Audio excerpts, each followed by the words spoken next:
Ooh la la. Keep sitting on these champagne bottles. Why are you covered in champagne bottles? What's the story there? It's our billionaire tech elite lifestyle. We just have. Okay, hold on. We'll do this in the record. Oh, it's recording now. Yeah. Why are you sitting on champagne bottles? Show them. Tech billionaires just like have champagne bottles sitting all over their furniture. It's annoying. You trip over them. It's like Legos in a parent's house, but champagne bottles. Really, Simone, what is going on with the champagne bottles? I went through her room and she had 2 champagne bottles in her chair. I mean, so if we're being honest, it's like a motivational thing. Like, I mean, I don't really drink now because like we're going through an IVF cycle, like we want to get pregnant, and yet like I just want to know it's there. And if anything goes wrong, we have these like consolation prizes. Like, okay, if there's a failed transfer, I get this consolation prize. If there is a miscarriage, I get this consolation prize. If there's a stillbirth, because like I need to not get so demoralized that we don't keep trying, right? Because it can be really hard. Well, this is very germane to the topic of the video. What are these cancellation prizes? What's the cancellation? Consolation. I'm being consoled. I'm not being canceled. Canceled. Don't cancel me when I have a miscarriage. No, the idea is so she asked me for permission. I don't even know why she asked me for permission. I like that you're No. Well, it's a marriage contract thing. I'm making sure that with an expenditure of joint funds on a consolation prize related to our fertility plans, that you are on the same page and that you officially, in writing and in a documented fashion, approve it. And this has to do indeed with the topic of this podcast, which actually came as a commenter suggestion. So I'm like really excited because people are now giving us suggestions for our podcast. One episode was a suggestion too. Yeah, but anyway, so this suggestion came from Cat Ad Victorium, who said 100% want your dedicated video to relationship contracts. Your fat clause is so relatable and reasonable. My husband does relationship coaching, and probably one of the top 3 reasons, and sadly, it's so taboo to point this out, is one of the spouses/partners has let themselves go and gained a bunch of weight and stops making an effort to be an attractive person in some way. There's this entitled attitude, quote, they should just accept me as I am. And if they can't handle it, they're emotionally abusive, unquote. It is wild. My husband and I have both gone from periods of fat to fat and fit and back. And so we've experienced this for ourselves. And we've learned over our 15 years in counting marriage that we're both making a maximum effort to be healthy for one another and to be alive for as long as possible for our 4 children. Things are pretty satisfying. Well, much more satisfying than if you slump and become schlumpy. It is neither good for yourself nor your spouse. So anyway, Cat Ad Victorium, thank you for your comment. Thank you for a suggestion. We're going to talk about relationship contracts. And yes, one part of relationship contracts is making sure that you're on the same page with expenditures. Would you like to know more? I just want to give like bird's eye view of relationship contracts. One, you're in a social contract with everyone that you interact with. Like that's a key premise of like, why is it worth it to have a relationship contract? Every time you have a conversation with someone, every time you get on a bus, like you are engaging with a social contract. The social contract on a bus is that you're going to sit down and not urinate and not get naked. You're going to allow the wheelchair bound people just in the wheelchair area. If they come in, there are these unspoken social contracts we have. The problem is, especially when you live in a diverse environment and people have a lot of different cultural backgrounds, it's really important to be more explicit in discussing what your social contracts are, especially when you start to be in a more higher stakes relationship, like a romantic relationship, a sexual relationship, a marriage, etc. An example of this is if you're dating somebody, people from different cultural backgrounds, one may think that dating means that they are exclusive. Another may think that dating doesn't mean they're exclusive. Mm-hmm. Or one may think that, well, yes, dating means you're exclusive, but kissing someone else is an infidelity.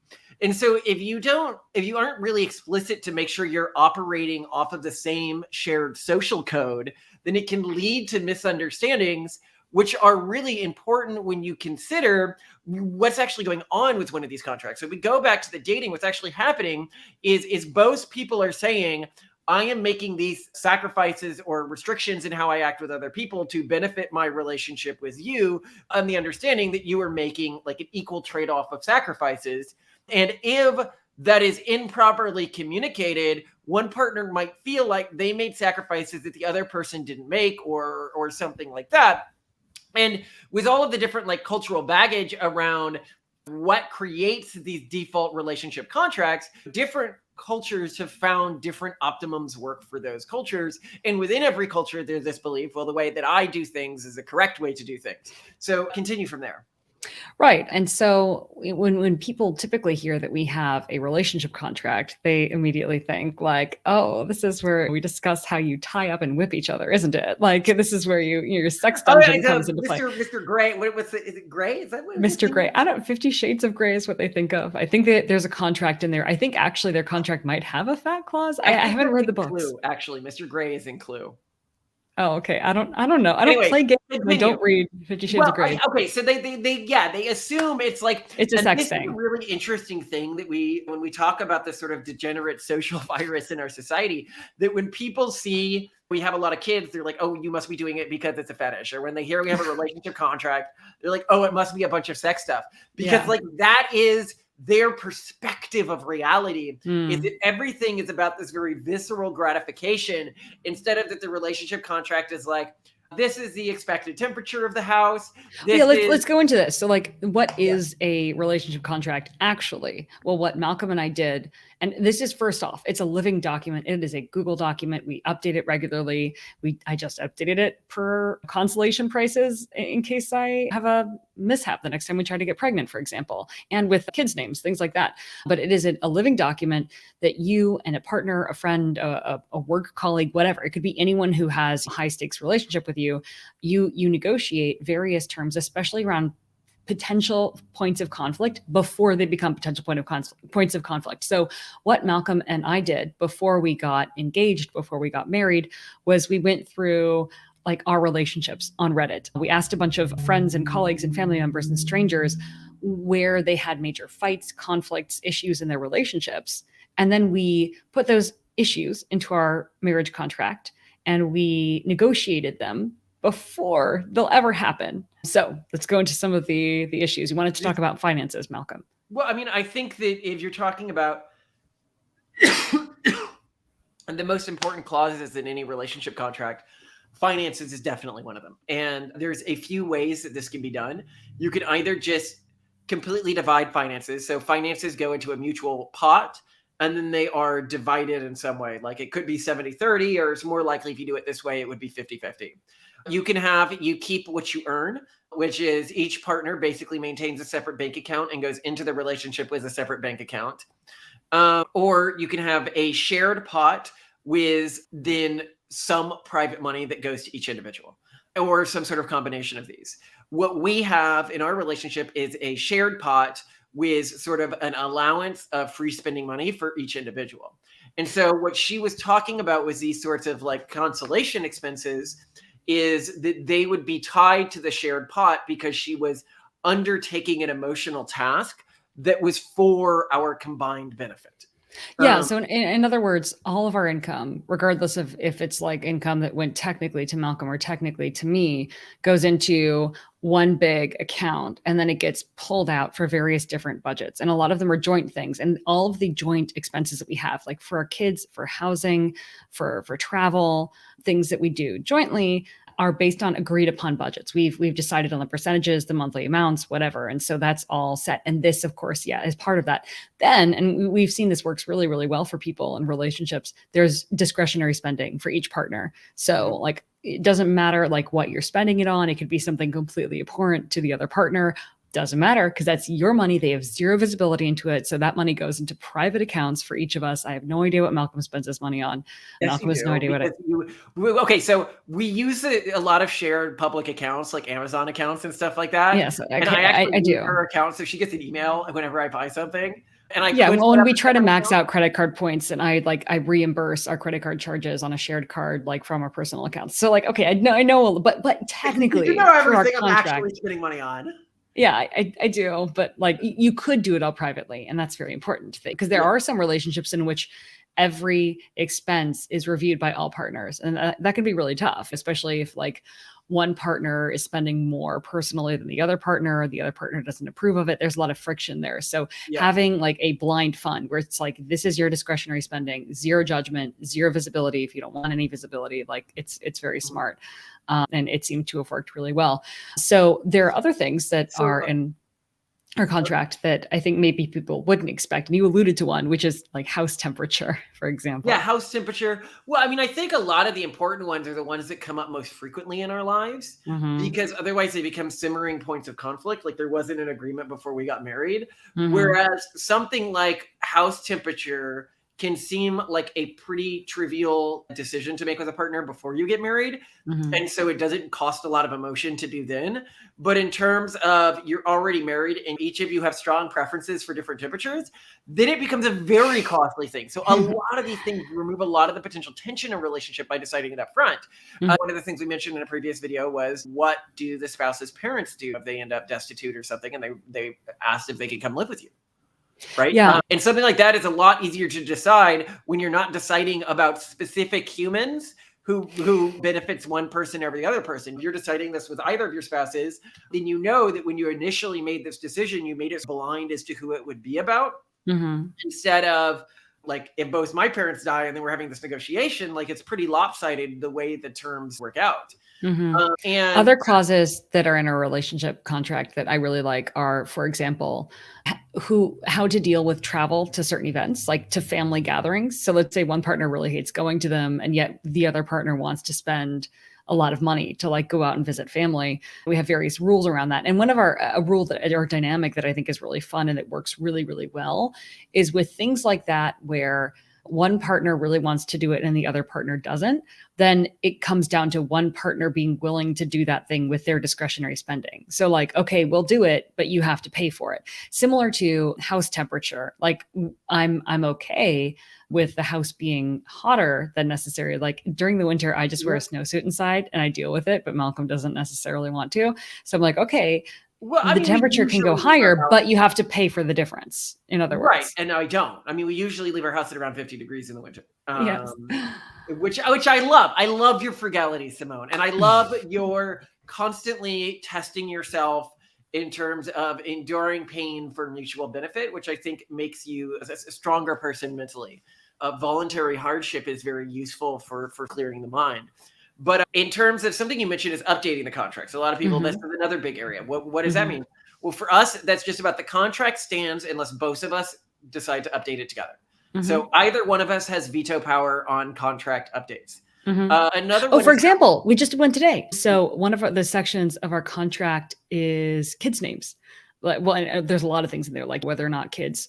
Yeah, she got a crush on a ship from a sci-fi book, and she goes, "Oh, it's a really hot ship," and I was like, "Well, that's a very Simone thing to say." I think anyone who reads Surface Detail by Ian Banks and discovers the ship known as falling outside the normal moral constraints, which is a culture abominator class offensive unit, it is like the coolest character of the entire book as far as I've gone so far. Like, but anyway, so like I added that name for consideration in the document. And then I asked Malcolm, like, hey, what do you think about the name Demiasin, which is the avatar of this ship? And he's like, nope. So, but that's how it works. And it's What really do you think of straightforward. Abominator as a name? Abominator? What was it called? A cultural... He's an Abominator class. Yeah, what about Abominator? Abominator's not bad. It's not bad. We'll think about it. But we have a whole... Like, no, not really. I think Abominator's too weird. I think it's too weird. No. We'll have to... I will just search for other names in Ian Banks novels, and I will find one, ideally of a ship, that is really good. Because I don't think falling outside the moral constraints is a pithy name, so I can't use that, sadly, as much as I love that. Okay, so then another thing that people often ask is, well, how do you make decisions when they're not covered by the contract, right? And I think that's a really interesting question as well. So the way we do that is generally we have divided our life into different domains, of which we give day-to-day management of those domains between the two of us. So like Simone manages the inside of the house, I manage the outside of the house. Simone manages our finances, I manage career decisions. But at the end of the day, I end up making all the decisions. You have the final call. Like you have veto power, you have final decision power. On literally anything except what's already outlined in the contract. So the contract is like outlining defensively, these are your rights and areas where I can't just make final calls. And a lot of people are like, oh my God, that's horrible. Why don't you compromise, right? And it's like, compromise is a terrible way to handle relationships, because what it does is it creates the incentive for each partner to exaggerate their positions. Okay. So in other words, if I want 5 and Malcolm wants 3, Malcolm is incentivized to say he wants 0, and I'm incentivized to say I want 10. And we're all going to end up at an exaggerated position. What's even worse is when you're coming at things from this very individualized perspective, you start not thinking in terms of what's best for us. What would the relationship benefit from? What do our shared values benefit from? You end up thinking about me and my extreme views and what serves me the best. And you might even start leaning into your exaggerated stated preference. So like I might actually start wanting the 10, even though I really just wanted I the think 5. it's impossible to not. If you take a position in an argument, you're much more likely to find yourself believing that position as your real perspective. Yeah. And so then it's like, it's literally pulling the couple apart, or every partner in a relationship. Right. Apart. And I think that when a partner voluntarily says, I'm giving up power to you, I trust you to use it wisely. If you're in a positive relationship, the person is actually probably going to default to your needs over their own, because in every decision, they know that without that you have surrendered that power to them voluntarily. Where this doesn't work is if a person believes there's a cultural expectation that the power should be surrendered to them, and they have some sort of divine right of rulership within the relationship, which can happen within some cultures where they believe that like men, by the sake of being men, should be the one in charge. That means that he doesn't feel like the woman has made any sort of like real sacrifice. Sometimes. Now, some people still appreciate it even when they come from those cultural backgrounds, but there is a risk that they're like, oh, well, of course she's subservient to me because she's a woman. Well, I think that this also even shows up in like traditional, more traditional seeming cultures where women are like, oh, well, of course I'm entitled to like spend all this shared money on clothes and purses for myself because I'm the woman and I should be treasured. And like, I got pregnant for you. So therefore I get to buy whatever I want with your money, etc. So like it can go both ways. I mean, it's a bad cultural expectation, and it's something that I'm glad that we outlined in terms of like those values, like frugality. I mean, I think also outlining your values is really important, but I want to go back to other ways that so suppose you actually don't trust your partner enough to say, I'm going to let one of my partners just have final call on things. Then what you're doing, and this is a very easy thing to do if you have aligned values. It's something that doesn't work if either of your values are hedonistic in nature. Because then there's always going to be misincentivization. But if you have aligned values for like, I live my life in dedication to this greater cause, then it's very easy to think, okay, what logically helps us both move towards that greater cause, right? And you are rewarded for, in terms of like real world achievement, from seeking as much information as possible from your partner in terms of achieving that cause. But other ways this can be done if you don't trust your partner that much is you could have some sort of external party be the mediator. Right. And you see this in traditional cultures too. I mean, like often like religious leaders like a rabbi or something. Yeah. But let's talk about consequences for violating the contract, because I think that this is something that's super underrated. And I mean, sort of like, I don't know, in country music or in popular culture, there is this perception that when you violate a relationship contract or a marriage contract, even when it's unspoken. So like he cheated, she cheated. The understanding is, well, of course, you leave the relationship, you end the relationship, you trash their car, you throw their clothing out of the like 5th story window, et cetera, right? Like you do all these like pretty toxic things. Whereas we argue in the Pragmatist Guide to Relationships, that's actually like a really suboptimal thing to do unless you are 100% committed to doing it. And it seems like in most cases when someone is leaving the relationship, right? Yes. A lot of people are like, I will leave you if you do this. Now take it from there. Yeah. If you break a rule, I will leave. And that ultimately is not ideal. Honestly, like you would think that in our relationship contract, we've put all this thought into it, like, oh, we must have like these really, really big ramifications for, or like even really specific ramifications for when someone breaks the rule. Honestly, like it's pretty much just, if you break this rule, if you don't honor this rule or standard, it will really hurt my feelings.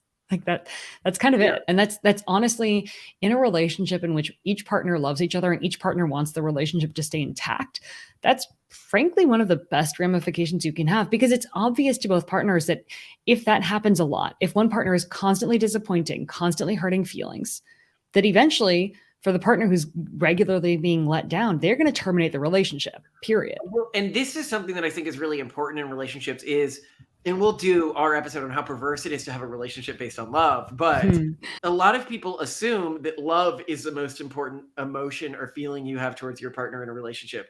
But I think in truth, love is like number 4 in terms of important emotions. The really important one is gratitude. that when your partner makes a sacrifice for you or does something for you, that you are grateful for the sacrifice they have made. Because nothing degrades a relationship faster than when you feel like you're doing something for someone and they are not showing, you can tell that they do not appreciate it. Yeah. And one thing that I really appreciated our relationship is I am just always overwhelmed and humbled by the amount of gratitude you engender in me, where I'm constantly like, wow, she really does more than her share. Like, I always feel like you're doing more than your share. Well, and I do about you too. I think that's a good sign of a relationship if each Well, partner and thinks they're how does pulling that a happen? fast one. Yeah, because I think people hear that and they're like, why would two people consistently, the way that you create a relationship where both people always feel like the other person is doing more than their share is you divide the roles in the relationship so that each person takes on the roles that the other person finds difficult. Yeah. So this task that Simone does, I find incredibly emotionally difficult to do. And the things the that Malcolm does, I literally could not do. Yeah. And Literally so you could look at not. like little things for me where I'm like, oh, like some people were asking, why do you record in different rooms? Right. And they know that Simone's autistic. Simone doesn't like to be in the same environment with someone. Right. And well, it stresses her out a little. Like with me, it's okay if it's just socialization. But like when we're performing, when we're on stage, like we are with these podcasts, it's like having somebody looking over her shoulder while she's working. Is that a good? Yeah. And I think a lot of people wouldn't respect that. And so you come at this and you have gratitude for little weird sacrifices I make that to me feel like almost nothing. Whereas for you, an example of something she's doing today is I find it really stressful to go through comments on Twitter or YouTube because some of them are negative and mean, and it really stresses me out. So like in South Park where they have the Butters going through all the negative comments and only sending me the positive ones, Simone doesn't really get bothered by negative comments that much. Not at all. So she just engages with them and then really only brings them to me where she goes, oh, this is like a interesting point that I want you to engage with. Because sometimes they're bringing up like an intellectual point and I do want to be open to other ideas. But then other times it's just like, I want to kill you or you're ugly and weird. And I'm like, I know I'm ugly and weird. Come on, guys. I We are Runway. Okay. And the Runway, rest of, all the pretty people are catalog. We are Runway. Deal with it. Okay, what are other parts of a relationship contract that are important? Let me pull up our relationship contract and give some additional examples for listener inspiration, just in case you are thinking about making a relationship contract of your own. So under finances, we have distribution of investment and inheritance income, which I think is another important thing because each partner can come into a relationship, not just with their existing salaries, which are easy enough to divide up, but also with like, oh, here's like, I get royalties, for example, from content that I created before Malcolm was in the relationship. Both of us have inherited a little bit of money from grandparents. Like what happens with that money? And we also have things like use of emergency funds. Like, do we build up an emergency fund? How many months does it have to cover? What do we do about retirement savings? What are our policies with debt? Like in what scenarios is it okay for us to get into debt? Which I think is also really important. And a big point of conflict with people getting into relationships even. Like I knew someone in college who had so much student debt that as soon as partners learned about it, they didn't want to marry her, which is insane. But also like it's a big deal. So debt's a really big one. Deal. They're inheriting that debt. When I know. It is a big deal. Oh, of course, fidelity. Like we very. Fidelity. That's an important one. What is cheating? What is not cheating? What is allowed? How do things need to be discussed? Like I think that's really important, and I think it's interesting that for some partners. I think I remember going through one study that showed how men were like super cool with like AI, like sex or boyfriends or girlfriends or something like that. Whereas women were like, no, I'm super not cool with my boyfriend or husband, like having an emotional or sexual relationship with an AI like entity. Like super. I think something that you point out here is there's this perception in our society that men and women are sociologically the same on average. And therefore, when you're talking about infidelity rules or something like that, a trade-off for a guy will be the equivalent of a similar trade-off for a girl, right? Yeah, which it totally isn't. Which is not true. Yeah, and the AI is a perfect example of that. But if you created a rule that, both people can date AIs, that might actually be a lot more costly for one gender than the other. Totally. And I think it's the same with sex. Like, I think extramarital or extra relationship sex can mean a lot more to some parties than other parties. So also a big thing. And I know this is like what blows our mind is that like so many people get married and then they're like, okay, so do we have kids? Like, do we not have kids? Like, I think it's less common now. People are a lot more upfront about whether or not they want to have kids. But when we first looked at like relationship deal breakers and things that caused breakups, we kept coming across stories of people who had gotten married and then discovered that they weren't on the same page about kids, which is really not good. So we don't only have agreements about how many kids we may have, how we're going to try with issues or like deal with issues of fertility, but also there's a section on career sacrifices for children. And I think this is another really big one, is that a big point of conflict in relationships is who's gonna take the hit. Like, who has to give up their career to have kids, or who's going to pick up the kids when they're sick, or who's going to deal with this or that. And often, like, societally, women end up picking up a lot of the slack just because there is this unwritten social contract that falls to the mother. So negotiating that ahead of time, I think that there's also a lot of like resentment on behalf of women because they feel that obligation, when often it may be the case that the husbands would be super happy to do all that. And they're doing it because they think the women want to do that. And so actually, like, Malcolm picks up like the majority of the slack with our kids. One, because he's cool with it. Two, because he's the best husband ever. But that's something that really made a big difference for me around children. But also we have punishment for children. There's a lot of conflict around that. That's really important. Yeah. If one person comes in thinking like corporal punishment is okay and the other person doesn't, that's sure to cause a lot of conflict. Yeah. And then financial considerations, like one parent may want to spend a lot more money on kids than the other. One parent wants like designer Ralph Lauren clothing for the kids. The other one, like, no, we're only doing hand-me-downs. That's a freedom of choice for kids. What are they allowed to do? Their recreation, their education, the media they consume, pets. Like, we have a pets clause in here, child sex education, child names, of course. That's like our most frequently updated thing now. Oh, housing in the event of a long distance marriage. So like, if we end up having to live on different continents for a while for doing work, where do the kids go? These are important things. We also have things like family gatherings and holiday travel, like we said, elder family member care. Then, of course, there's health too, like preventative health care. Like, what are we committing to, like in terms of screening and regular health checks? I think that's beyond just like, because obviously we have our fat clause in our marriage contract, which I love, but it's not just a fat clause. Like, we also have terms around health and not doing things that harm ourselves, which is, I think, great and really important.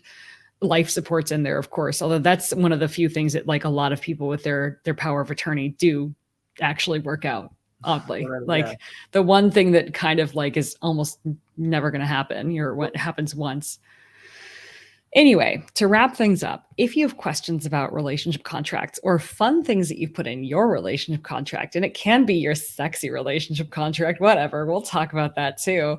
Let us know in the comments. And this is so cringe, but don't forget to like and subscribe. I told her she had to say this. I was like, we've never asked people to like and subscribe. So we really try to create the best listener experience possible. And that one of the things we do is we try to, if you don't want to watch the full episode, if you're like, okay, I just want to get to like the point that you're getting at, we try to put that before the title card. Now, it's probably not great in terms of like viewership links in terms of the algorithm, but I really want this to be just like an ideal listenership experience. And that's also one of the reasons why we haven't really been adding the like and subscribe thing. But I mean, I guess it helps. I don't even know if subscribing helps that much anymore for the algorithm. It certainly helps for my ego. That's our big goal this year, get to 10K subscribers. And we're like real YouTubers, I guess. That's the way I see it. So it's the dream. So anyway, please do your part. Please do your part, friends. Yeah. Okay, Malcolm, I love you so much. And let's do another conversation soon. I hope so. I love these. You too. Yeah.